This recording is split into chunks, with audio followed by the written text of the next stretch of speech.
Good morning. Greet in Jesus' name. ഞങ്ങൾ ഇന്നലെ ഡോക്ടറെ കണ്ട ദിവസമായിരുന്നു. ഹോമിയോ ഡോക്ടറിൻ്റെ അടുത്ത് പോയി. ഡോക്ടർ കുറച്ചുകൂടെ മെഡിസിൻസൊക്കെ മറ്റൊക്കെ മാറ്റി തന്നു. കുറച്ച് വ്യത്യാസങ്ങളൊക്കെ തിരക്കി ധൈര്യമായിട്ടിരിക്കാൻ പറഞ്ഞു വിട്ടു. ഞങ്ങളതിന് ശേഷം ചങ്ങനാശ്ശേരി കിടങ്ങറായിന്ന് പോകണം, ചമ്പക്കുളം പറഞ്ഞ സ്ഥലം. അതിനുശേഷം അവിടെ നിന്ന് ഞങ്ങൾ കോട്ടയം പോയി. കോട്ടയത്ത് ഒന്നെൻ്റെ ചെറിയ കാര്യങ്ങളുണ്ടായിരുന്നു, വലിയ കാര്യങ്ങളൊന്നും ചെറിയ കാര്യം. ഇടയ്ക്കിടയ്ക്ക് കോട്ടയം പോകുന്ന ഞങ്ങൾക്ക് രണ്ടുപേർക്കും വലിയ ഇഷ്ടമാണ്. ഒരു ഔട്ടിങ് ഡിറ്റ ഡ്രൈവ് ചെയ്ത് ഞാൻ കുറച്ച് ഡ്രൈവ് ചെയ്തു, ഒന്ന് ഡിറ്റ ഡ്രൈവ് ചെയ്ത് ഞാൻ ഈ സൈഡിൽ ഇരുന്ന് കാഴ്ചയൊക്കെ ഒന്ന് എൻജോയ് ചെയ്ത് പോയിട്ട് തിരിച്ചു വന്നു. ഒരു ക്ഷീണമില്ലാതെ തിരിച്ചു വന്നു. ദൈവത്തിൻ്റെ കൃപ. ഞാനിത് പറഞ്ഞത് എൻ്റെ കണ്ടീഷൻ എന്താണെന്ന് അറിയാൻ ഒരു ആഗ്രഹം നിങ്ങൾക്കുണ്ടാവും. കർത്താവിൻ്റെ കൃപയാൽ സന്തോഷമായിട്ടിരിക്കുന്നു, ആരോഗ്യമായിട്ടിരിക്കുന്നു. കർത്താവിൻ്റെ കൃപ മാത്രമല്ല, നിങ്ങളുടെ എല്ലാവരുടെയും പ്രാർത്ഥനയും അതിന് വലിയ കാര്യം. എനിക്കറിയാം, പ്രയർ ഈസ് പവർ. അതാണല്ലോ കുറഞ്ഞിലെടുത്ത് നമ്മൾ വായിച്ച് കേട്ടത്. അങ്ങനെ അനേകരുടെ പ്രാർത്ഥനയുടെ ഫലമായി ഞങ്ങൾക്ക് ദൈവം നൽകുന്ന വിടുതൽ അനേകരുടെ സ്വത്വത്തിനു വഴിയാകും. അതുകൊണ്ട് ഞാനത് എടുത്തു പറഞ്ഞത്. അപ്പോൾ നമ്മൾ കഴിഞ്ഞ ദിവസം വിശ്വാസത്തെക്കുറിച്ച് രണ്ട് കാര്യങ്ങൾ ഞാൻ പറയായിരുന്നു. ഒന്ന്, കടുകുണികൾ ചെറുതാണെങ്കിൽ പോലും ദൈവത്തിൻ്റെ ആറ്റുകൂട്ടായതുകൊണ്ട്, ദൈവം തന്നതായതുകൊണ്ട് അത് വലിയ കാര്യങ്ങൾ ചെയ്യാൻ പറ്റും. രണ്ട്, നമ്മുടെ വിശ്വാസമല്ല, നമ്മൾ ആശ്രയിക്കുന്ന ആ കാര്യത്തിൻ്റെ ബലത്തിൽ. പാലത്തെക്കുറിച്ച് എൻ്റെ എക്സാമ്പിൾ പറഞ്ഞായിരുന്നു. കോൺക്രീറ്റ് പാലും തടിപ്പാലും തമ്മിലുള്ള വ്യത്യാസം. അപ്പോൾ നമ്മുടെ വിശ്വാസത്തിൻ്റെ അടിസ്ഥാനം, God is creator, not only the creator, almighty creator, but also he is my beloved father. ഞാൻ കർത്താവിൻ്റെ സ്വന്തമാണ്. വചനം അങ്ങനെയാണ് പറയുന്നത്. നമ്മൾ കർത്താവിനോട് വിശ്വസിച്ച് കർത്താവിനോട് ചേരാൻ സ്നാനം വെക്കുമ്പോൾ നമ്മൾ കർത്താവിലും കർത്താവ് നമ്മളിലും ആകണ്ട. പിന്നെ രണ്ടല്ല, ഓർത്തോണം. നമ്മളെ സ്വർഗീയ സ്ഥലങ്ങളിൽ ഇരുത്തിയിരിക്കുന്നവർ, നമ്മൾ അവനോടുകൂടി മരിച്ച് നമ്മുടെ ജീവൻ സ്വർഗീയ സ്ഥലങ്ങളിൽ എന്ന് പറഞ്ഞാൽ കർത്താവിൽ മറഞ്ഞിരിക്കുക.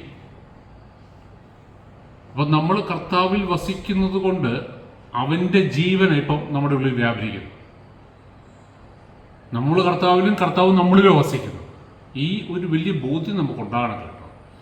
ഈ ബോധ്യം ഉണ്ടായിക്കഴിഞ്ഞാൽ പിന്നെ നമ്മുടെ ഭയം മുഴുവൻ അങ്ങ് മാറും. കാരണം ഞാൻ ആരുടെ ഉള്ളിലാണ് വസിക്കുന്നത്? ക്രിയേറ്ററിൻ്റെ ഉള്ളിൽ. ഞാനെന്തിനാ ഭയപ്പെടുന്നത്? എൻ്റെ സ്വന്തം എന്താ പറയുക, ആരോഗ്യം നോക്കേണ്ടത് എൻ്റെ മാത്രം ഉത്തരവാദിത്വം, അതോ ക്രിയേറ്ററിൻ്റെ ഉത്തരവാദിത്വം? കഴിഞ്ഞ ദിവസം രാവിലെ ഞാൻ പറഞ്ഞില്ല, ഇപ്പം എന്നെ വെളുപ്പിനെ എഴുന്നേപ്പിച്ച് പ്രാർത്ഥിപ്പിക്കുകയാണ്. 3 മണിക്ക് എഴുന്നേൽപ്പോഴേക്കും ചിലപ്പോൾ 1 മണിക്ക് എഴുന്നേൽക്കും. ഒരു ദിവസം എനിക്ക് എഴുന്നേക്കാൻ തോന്നിയില്ല, ഞാൻ സുഖമായിട്ട് കിടന്ന് ഉറങ്ങി. രാവിലെ എഴുന്നേറ്റപ്പോഴത്തേക്ക് പിശാച് മനസ്സിലോട്ടൊരു കുറ്റബോധം കൊണ്ടുവരാനൊക്കെ നോക്കി. പെട്ടെന്ന് കർത്താവിനോട് പറയാം, എടാ നീ എൻ്റെ മകൻ, നീ അതിലൊന്ന് ഉറക്കി. നീ ഒരു ദിവസം പ്രാർത്ഥിച്ചില്ലെന്ന് പറഞ്ഞ ഉടനെ ഞാൻ നിന്നെ കൈവിടുകയൊന്നുമില്ല. നീ positionally you are my son and it's my responsibility to take care of you. എൻ്റെ ഉത്തരവാദിത്വം നിന്നെ സൂക്ഷിക്കുക എന്നുള്ളത്. നീ ഒരു ദിവസം പ്രാർത്ഥിച്ചാലും പ്രാർത്ഥിച്ചില്ലെങ്കിലും നീ ആ പ്രാർത്ഥന കൊണ്ടല്ല നിൽക്കുന്നത്, ഞാനും നീയും തമ്മിലുള്ള ബന്ധത്തിൻ്റെ അടിസ്ഥാനത്തിൽ നിൽക്കുന്നത്. എന്ന് വെച്ചാൽ പ്രാർത്ഥിക്കേണ്ടെന്നല്ല ഞാൻ പറഞ്ഞു കേട്ടോ, കുറ്റബോധം വേണ്ടതാണ്. ഇപ്പോൾ കർത്താവിന് സ്പെസിഫിക് ആയിട്ട് പറഞ്ഞു, എടാ എൻ്റെ ഉത്തരവാദിത്വം നിന്നെ സൂക്ഷിക്കുക എന്നുള്ളത്, നിന്നെ ടേക്ക് കെയർ ചെയ്യുക എന്നുള്ളത്, അല്ല നിൻ്റെ ഉത്തരവാദിത്വം അല്ലത്. അതിനുശേഷം എന്നോടൊരു എക്സാമ്പിൾ പറഞ്ഞു, നീ ഒരു എക്സ്പെൻസീവ് കാർ മേടിക്കുക, ഒരു റോൾസ് റോയ്സ്, ഒരു 3-4 കോടി അല്ല 5-6 കോടി രൂപ കൊടുത്തിട്ട് റോൾസ് റോയ്സ് മേടിച്ചു. റോൾസ് റോയ്സ് മേടിച്ചിട്ട് ഈ റോൾസ് റോയ്സിൻ്റെ ഉത്തരവാദിത്വമാണോ മെയിൻ്റെനൻസ്? അത് തന്നെത്താനാണോ മെയിൻറ്റെയിൻ ചെയ്യുന്നത്? അങ്ങനെയാണ് എന്ത് നല്ലതായിരുന്നു. അതിൻ്റെ മെയിൻ്റെനൻസ് ഏറ്റവും വലിയ പ്രശ്നം. അതിൻ്റെ വില പോലെ തന്നെ ഭയങ്കര എക്സ്പെൻസീവ് ആണ് അതിൻ്റെ മെയിൻ്റെനൻസ്. അപ്പോൾ ഇതിനെ ആരാ മെയിൻറ്റെയിൻ ചെയ്യുന്നത്? അതിൻ്റെ ഉടയവൻ. അതിനെ മേടിക്കുന്ന ആൾ അതിനെ മെയിൻറ്റെയിൻ ചെയ്യാനുള്ള കേപ്പബിളാണ്, അതിനുള്ള കപ്പാസിറ്റി ഉള്ളതുകൊണ്ടാണ് മേടിച്ചത്.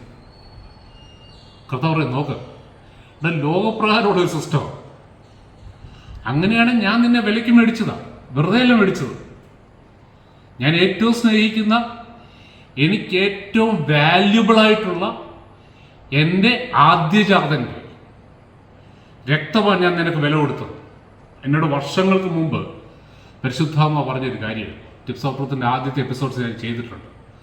അവർ പ്രൈസ് ടാഗ് എന്ന് പറഞ്ഞിട്ട് അപ്പോൾ അത് ഞാൻ ഒന്നുകൂടെ ഒന്ന് റിഫ്രഷ് ചെയ്തു. നമ്മൾ ഈ കടകളിൽ ചെല്ലുമ്പോൾ, ഈ ഡയമണ്ട്സ് ഒക്കെ മേടിക്കാൻ ചെല്ലുമ്പോൾ നമുക്കിതിനെക്കുറിച്ച് വല്ല ഗ്രാഹ്യം. നമ്മളെങ്ങനെ ഇതിൻ്റെ ഒരു ഒരു ഒരു ക്വാളിറ്റി അറിയുന്നത്? ക്വാളിറ്റി അറിയുന്നത് എങ്ങനെയാണെന്ന് ചോദിച്ചു കഴിഞ്ഞാൽ അതേയുള്ള പ്രൈസ് ടാഗ് നോക്കി കിട്ടാം. 1.5 crores, 2 crores, 5 crores, 10 crores എന്നൊക്കെ അതിൽ പ്രൈസ് ടാഗ് ഉണ്ടാവും. അല്ലെങ്കിൽ അവർ നമ്മളോട് വില പറയും, കൂടുതൽ പ്രൈസ് ടാഗ് ഉണ്ടാവും. അല്ല നമുക്കിത് കണ്ടാവല്ല അറിയാം എന്ന് പറഞ്ഞതുപോലെ പിതാവായ ദൈവത്തെ സംബന്ധിച്ചോളം ഒന്നും ഒരു എക്സ്പെൻസീവ് എന്ന് പറയാനുണ്ടോ? അങ്ങനെ ഉണ്ടെങ്കിൽ ഞാൻ നേരത്തെ വെളിപാട് പുസ്തകം വായിക്കുമ്പം സ്വർഗരാജ്യത്തിൻ്റെ റോഡ് വരെ സ്വർണം കൊണ്ടാണ് ചെയ്തേക്കുന്നത്. നമ്മൾ ഈ ടാറും കോൺക്രീറ്റ് ചെയ്തിട്ട് വേറെ പേവ് ചെയ്തതിന് പകരം അതുപോലും തനി പ്യുവർ ട്രാൻസ്പെറൻറ്റ് ഗോൾഡ്. അതിൻ്റെ കോമ്പൗണ്ട് വോൾ എന്ന് പറയുന്നത് 12 തരം stones, precious stones and diamonds. അത് അവിടുത്തെ ഒരു സെറ്റപ്പ് എന്ന് പറഞ്ഞാൽ പിതാവിനെ സംബന്ധിച്ചുള്ള ഒന്നും സ്പെൻഡ് ചെയ്യേണ്ട ആവശ്യമില്ല, ജസ്റ്റ് പറഞ്ഞു വിട്ടാൽ തൻ്റെ സമ്പത്തിൽ നിന്ന് ഒരു ഒരു ഒരു ഒരു ഒരു പോയിന്റ്. നമ്മൾ ഈയിടെ കേട്ട് അംബാനിയുടെ മോൻ്റെ കല്യാണം കഴിഞ്ഞപ്പോൾ അദ്ദേഹത്തിൻ്റെ സമ്പത്തിൻ്റെ ഏതാണ്ട് 0.01% അദ്ദേഹം സ്പെൻഡ് ചെയ്തത്. ഒന്നും അറിയാം. പിതാവായ ദൈവത്തിന് അതുപോലും. കാരണം ഓർഡർ ചെയ്താൽ പറഞ്ഞാൽ ഒന്നും തൻ്റെ സമ്പത്തിൽ നിന്ന് എടുത്തു കൊടുക്കേണ്ട ആവശ്യമില്ല. പക്ഷേ ഇനി പറഞ്ഞ് ശ്രദ്ധിച്ചോ, എന്നെയും നിങ്ങളെയും പിശാചിൻ്റെ അടിമത്തത്തിൽ നിന്നും വിലയ്ക്ക് വാങ്ങിയത് തന്നെ സംബന്ധിച്ചുള്ള മറ്റൊന്നും പ്രശസ്തല്ല, പക്ഷെ തൻ്റെ ഏകജാതൻ്റെയും ആദ്യജാതൻ്റെയും, ഏകജാതൻ എന്ന് പറയുന്നത് നമ്മളെ നേടുന്നതിന് മുമ്പുള്ള കാര്യമാണ്, തൻ്റെ ആദ്യജാതനാണ് ജീസസ് ക്രൈസ്റ്റ്. ആ പുത്രനെ ബലിയായിട്ടർപ്പിച്ച് ആ പുത്രൻ്റെ രക്തമാണ് നമുക്കുള്ള പ്രൈസ് കൊടുത്തത്, പിശാചിൻ്റെ അടുത്ത് കൊടുത്തത്.